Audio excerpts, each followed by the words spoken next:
Hello and welcome to Jamie Scott Dog Owner Training. Today I'm going to talk about dog daycare. I am of the opinion that dog daycare or the dog park, if it can be done safely, is one of the best ways to physically and mentally challenge your dog. Other dogs that your dog doesn't know, can challenge your dog in ways that you can't, and can challenge your dog both physically and mentally at the same time. And that's 10 times more effective than running or riding a bike or playing fetch. That key caveat is, can you do them safely? Most dog daycares and most dog parks, it's extremely difficult to do them safely, or they're just inherently unsafe and you shouldn't be going. You got to be really careful when you use dog daycare, mainly in selecting one. There are, I'd say, at least a dozen dog daycares in Sacramento. I've been to most of them.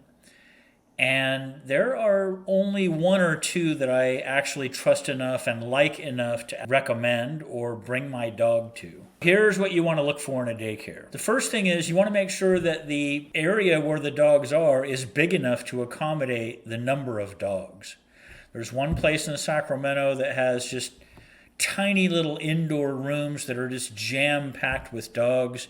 And the dogs get into it a lot. It's a very stressful environment for the dogs and for the staff. A good friend of mine took his dog to a daycare that was way too crowded, and his dog became dog aggressive within 2 weeks. The much more important and the biggest consideration that you want to take into account are the surfaces on which the dogs play. So a lot of places are in warehouses. They have concrete or tile floors. And these are absolutely terrible surfaces for dogs. Dogs injure themselves on these surfaces. Concrete, especially smooth and not brushed concrete or textured, gets very slippery when dogs pee on it or it gets wet in any way. In fact, one of the most popular daycares in South Sacramento, I'm not going to mention it by name, but a lot of my clients really like the place. The staff is very friendly, and they're a very popular daycare. They have a wait list, in fact. I went there one day to check it out. I stood in the lobby for 45 minutes watching dogs play in the back. They had cameras, okay? And in 45 minutes, I saw no fewer than 7 dogs slip and fall on the concrete.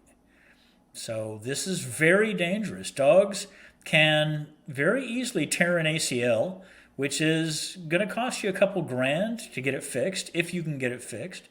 I don't know a lot about ACL reconstructions on dogs. I've had one myself on my knee. A good dog daycare uses either AstroTurf or rubberized flooring indoors, and then non-concrete or asphalt surfaces outdoors, like grass or dirt. Those are the most forgiving. Concrete is very unforgiving. That's what you want to really be careful of, mainly, is the play surfaces at these daycares. Jack may have a torn ACL. I took him to daycare this week. I didn't realize that this particular daycare, which just moved to a new site, on very cold days or rainy days, the dogs are indoors. And when they're indoors, they are playing on concrete. Now, I don't know if it's brushed concrete or not, but either way, concrete is very unforgiving. Jack came back and he couldn't really walk. He's limping. And a day later, he's still limping. I don't know if he just strained a muscle and it's just inflammation, or if he actually tore an ACL, but I'm very concerned. I haven't even been able to get in touch with the managers at the current daycare where I take Jack. And I love the staff there. They do a phenomenal job. But this is a showstopper for me. And the other daycare that I really like in Chattanooga actually has a wait list of nearly 300 dogs just to get into the place. So good daycares are quite hard to find. If you're looking for a business opportunity, I'll tell you, in any major city across the country, you could do really well if you had a good daycare. That's what I got for you today. I'm on X, linked below. Thanks for watching, and take care.